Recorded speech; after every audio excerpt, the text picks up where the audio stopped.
后来乡亲啊，今仔日同齐台南将军区有一个传承135年的同齐送火王的仪式，家家户户拢会甲电火关掉，等甲仪式结束，才阁甲电火来拍开。啊，这个送火王的起源是因为早期在地人拢是做面酒皮的趁食。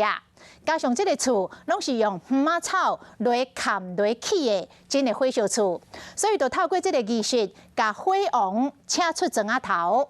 啊，每一年同齐前一天来举行，今年佫真特别咯。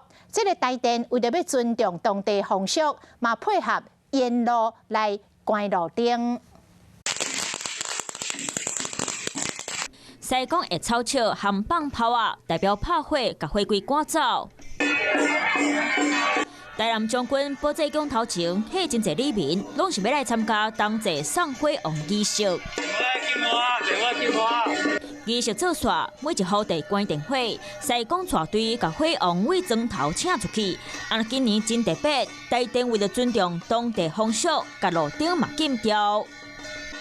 比如送火王，不送火王，不要那关暗啊。安尼哦。外面、里面都嘛关掉。为什么？要送火王啊。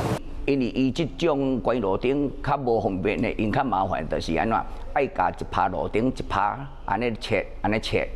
同齐送火王仪式已经传130公档。古早时啊，当地做米酒皮，因为厝拢是鱼仔草做的，较导火。为了祈求平安，才有这个活动。即摆为了尊重风俗，台电嘛甲路顶禁掉。庙的洗头社嘛讲，道宋时代已经变化，嘛希望文化资产会当永远流传落去。